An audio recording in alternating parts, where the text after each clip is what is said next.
Hello guys. कल मैंने एक वीडियो सॉलिड स्टेट केमिस्ट्री का अपलोड किया था और मैंने कहा था कि मैं रेगुलर वीडियोस अपलोड करूंगा। तो आज से मैं क्लास 12th का एक सेशन स्टार्ट करने जा रहा हूं जिसमें मैं 12th का कंप्लीट सिलेबस आपको कवर कराऊंगा और मैं 11th का भी स्टार्ट करूंगा। ठीक है, तो अभी 12th का जो फर्स्ट चैप्टर है सॉलिड स्टेट केमिस्ट्री। सो देखते हैं सॉलिड स्टेट केमिस्ट्री का इंट्रो पार्ट। ठीक है, आज हम इसका इंट्रो पार्ट देखेंगे, बेसिक पार्ट कि इंट्रो मतलब सॉलिड स्टेट केमिस्ट्री होती क्या है। तो सबसे पहले बात आती है मैटर की। Anything which can occupy space या विच ऑक्यूपाई स्पेस, कोई भी ऐसी चीज जो स्पेस को ऑक्यूपाई करती है वो मैटर कहलाती है। ठीक हो गया। तो मैटर की कुछ स्टेट्स होती हैं जिसमें से अगर हम मैटर की स्टेट क्लासिफाइड करें तो जैसे कि सॉलिड, मैटर की स्टेट सॉलिड हो सकती है, it may be liquid, it may be gas. दो और टिपिकल स्टेट होती है जिसको हम कहते हैं Bose Einstein, Bose Einstein, and एक और होती है जिसको हम कहते हैं प्लाज्मा। क्या कहते हैं? प्लाज्मा। ये मैटर की दो अनदर स्टेट्स होती हैं जो कि बहुत ही लो टेम्परेचर, बहुत ही हाई टेम्परेचर पे जो स्टार वगैरह होते हैं उनकी एनर्जीज होती हैं इसमें, है ना। तो ये बेसिकली हम एकेडमिक लेवल पे जनरली इसको डिस्कस नहीं करते हैं ना, क्योंकि मैटर की बहुत ही डिफरेंट स्टेट है। तो लिक्विड और गैस के बारे में अगर बात करें तो लिक्विड आपको पता होगा कि लिक्विड फ्लो करता है और गैस भी फ्लो करती है। जो एयर होती है ना वो भी तो फ्लो करती है। लिक्विड और गैस दोनों ही क्या करते हैं? फ्लो करते हैं। तो इन दोनों का नेचर कैसा है? हम कह सकते हैं कि दोनों ही फ्लूइड टेंडेंसी रखते हैं। कैसी टेंडेंसी रखते हैं? फ्लूइड। फ्लूइड जो होता है ना, लिक्विड फ्लो टेंडेंसी रखता है, फ्लूइड टेंडेंसी हो गई। तो बचा अब सॉलिड। सॉलिड लिक्विड और गैस की तरह फ्लो नहीं करता है। मैटर की ये स्टेट जो है सॉलिड, ये लिक्विड और गैस की तरह फ्लो नहीं करता है, मतलब इसमें फ्लूइडिटी तो नहीं होती है। So if I talk about solid, तो सॉलिड बेसिकली क्या है? कोई भी ऐसा सब्सटेंस जो कि रिजिड होता है, कोई भी ऐसा सब्सटेंस जो क्या होता है? रिजिड होता है। दूसरा, vibrate only it's mean position. Vibrate only it's mean position. वो जिस जगह पे प्रेजेंट है सिर्फ उसी जगह पे उसके पार्टिकल वाइब्रेट करते हैं। Vibrates only it's mean position, मतलब इसके जो भी पार्टिकल होंगे, जिन पार्टिकल से मिलकर सॉलिड बना होगा, इसके पार्टिकल सिर्फ जहाँ पे है वहीं प्रेजेंट होते हैं। दूसरा, डेफिनेट शेप। डेफिनेट शेप होता है, ये आपको पता होगा, है ना। डेफिनेट शेप होता है। नेक्स्ट, डेफिनेट वॉल्यूम होता है। ये भी आपको पता है कि जितने भी सॉलिड्स होते हैं उन सभी का क्या होता है? एक डेफिनेट शेप होता है, डेफिनेट वॉल्यूम होता है। ठीक हो गया ना। और रिजिड होता है, मतलब रिजिडिटी होती है। ठीक है, क्या होता है? रिजिडिटी होती है इन सब्सटेंस के अंदर, सॉलिड के अंदर, क्योंकि इनके अंदर कोई फ्लो करने की टेंडेंसी तो होती नहीं है। ठीक हो गया। अब कोई भी सॉलिड, अगर हम बात करें कोई भी सॉलिड बेसिकली सॉलिड फॉर्म में एग्जिस्ट क्यों करता है, तो कोई भी एग्जिस्ट सॉलिड फॉर्म में एग्जिस्ट कर रहा है वो इस वजह से क्योंकि यहाँ पर ना दो तरीके की फोर्स वर्क करती हैं। सॉलिड एग्जिस्ट क्यों एग्जिस्ट कर रहा है? क्योंकि यहाँ पर दो तरीके की फोर्स वर्क कर रही है। इसमें से एक है आपका इंटरमोलिकुलर फोर्स। इंटरमोलिकुलर फोर्स मतलब सॉलिड सब्सटेंस के अंदर जो पार्टिकल होते हैं ना उनके बीच में इंटरमोलिकुलर फोर्स काफी स्ट्रांग होता है। इंटरमोलिकुलर फोर्स काफी स्ट्रांग होता है जिसकी वजह से वो सॉलिड फॉर्म में एग्जिस्ट करते हैं। दूसरा दूसरा कॉन्सेप्ट होता है थर्मल एनर्जी का। सॉलिड के जो पार्टिकल्स होते हैं ना, अगर हम क्या करें, मॉलिक्यूल्स को बहुत लो एनर्जी पे रखें, मतलब लो एनर्जी समझ सकते हो आप, रूम टेम्परेचर है, तो लो टेम्परेचर पे बेसिकली क्या होगा? जो थर्मल एनर्जी होगी वो कम होगी।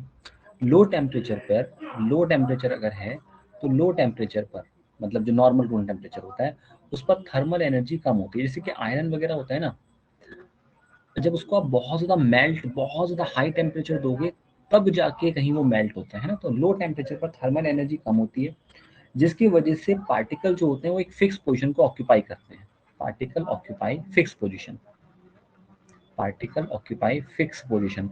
और जब पार्टिकल फिक्स पोजीशन को ऑक्यूपाई करेंगे तो अपनी मेन पोजीशन से तो कहीं और जाएंगे नहीं, वो किसी दूसरी जगह को मूव नहीं करेंगे। सो इसीलिए सॉलिड अपनी सॉलिड फॉर्म में एग्जिस्ट करता है। तो अगर कोई पूछे बताओ सॉलिड सॉलिड क्यों है, तो सॉलिड के किसी भी सब्सटेंस के सॉलिड होने का रीजन क्या है? कि इंटरमोलिकुलर फोर्सेस बहुत स्ट्रांग होती है, थर्मल एनर्जी कम होती है जिसकी वजह से पार्टिकल एक जगह से दूसरी जगह की ओर मूव नहीं कर पाते हैं। सो दैट मॉलिक्यूल क्या रहता है? रिजिड रहता है, स्ट्रांग रहता है। ठीक हो गया। दूसरी ये भी इंपॉर्टेंट चीज़ है कि जितने भी सॉलिड होते हैं ना उनकी डेंसिटी बहुत ज़्यादा होती है, हाई डेंसिटी होती है, और ये इनकम्प्रेसिबल होती है, यानी कि इनको कंप्रेस नहीं कर सकते। ठीक हो गया। अब सॉलिड का क्लासिफिकेशन होता है दो तरह से। सॉलिड जो है वो दो टाइप में क्लासिफाइड हो जाता है। अब कौन कौन से पार्ट में क्लासिफाइड हो जाता है सॉलिड? सॉलिड के दो पार्ट इस तरह से कुछ क्लासिफाइड होते हैं कि एक होता है इसका क्रिस्टलाइन पार्ट, एक होता है क्रिस्टलाइन और एक होता है अमोर्फस। ठीक है, एक होता है क्रिस्टलाइन पार्ट और एक क्या होता है अमोर्फस पार्ट। क्रिस्टलाइन सॉलिड क्या होते हैं? जितने भी आपके एलिमेंट्स हैं जो वो रेगुलर पार्टिकल अरेंजमेंट से बनते हैं, किससे बन के? अगर मैं क्रिस्टलाइन सॉलिड की बात करूं तो क्रिस्टलाइन सॉलिड जो होते हैं, ठीक है, इन विच कंस्टिट्यूएंट पार्टिकल, मतलब जिन पार्टिकल से मिलके कोई सॉलिड बन रहा है, in which constituent particles are arrange in a regular fashion. मतलब कोई भी ऐसा सब्सटेंस जिसके अंदर पार्टिकल का एक रेगुलर फैशन या एक रेगुलर मैनर होता है, वो सब्सटेंस बेसिकली क्रिस्टलाइन सॉलिड होते हैं। यानी कि एक रेगुलर अरेंजमेंट होगा, पार्टिकल के बीच में एक जैसी डिस्टेंस होगी। आपने एक जैसी डिस्टेंस, मतलब किसी पार्टिकल के बीच में अगर 1 मीटर की डिस्टेंस है, 1 सेंटीमीटर की डिस्टेंस है, तो उसके चारों ओर जो पार्टिकल हैं वो एक दूसरे से 1 सेंटीमीटर की डिस्टेंस पर ही होंगे, तो उसको हम क्रिस्टलाइन सॉलिड कहते हैं। और यहाँ पर क्या होता है, पार्टिकल्स का इरेगुलर अरेंजमेंट होता है। अगर हम यहाँ पर आए तो इस केस में पार्टिकल्स का क्या होगा, इरेगुलर अरेंजमेंट होगा। इरेगुलर अरेंजमेंट का मतलब क्या है कि कोई फिक्स नहीं है। हो सकता है किसी पार्टिकल के बीच में डिस्टेंस 1 सेंटीमीटर की है तो किसी दूसरे पार्टिकल के बीच में डिस्टेंस 10 सेंटीमीटर की हो। तो इस तरीके से जब अरेंजमेंट होता है पार्टिकल का, तो इसको हम क्या कहते हैं, एक अमोर्फस सॉलिड कहते हैं। दूसरी चीज क्या है ना, अमोर्फस सॉलिड जो होते हैं, अगर मैं अमोर्फस सॉलिड के बारे में और फर्दर डिस्कस करूँ तो अमोर्फस सॉलिड जो होते हैं ये सुपर कूल लिक्विड्स भी होते हैं। क्या होते हैं? जिनको हम सुपर कूल लिक्विड भी कहते हैं। सुपर कूल लिक्विड कहने का रीज़न ये है कि जैसे एक कार है, उस कार को आपने क्या करा, एक जगह पे खड़ी कर दिया, काफ़ी सालों से वो कार वहाँ पे खड़ी हुई है। तो क्या होगा, कुछ टाइम बाद आप देखोगे उसके नीचे का जो शीशा है ना, नीचे का शीशा थोड़ा सा थिक यानी कि थोड़ा सा मोटा हो जाएगा, ऊपर का शीशा थोड़ा सा थिन यानी कि थोड़ा सा पतला हो जाएगा। तो जब बहुत टाइम तक कहीं पे कोई कार खड़ी रहती है तो उसका नीचे का ग्लास मोटा और ऊपर का ग्लास पतला हो जाता है। तो इसका मतलब लिक्विड में फ्लो करने की, मतलब ग्लास में फ्लो करने की टेंडेंसी तो है बट बहुत ही कम है।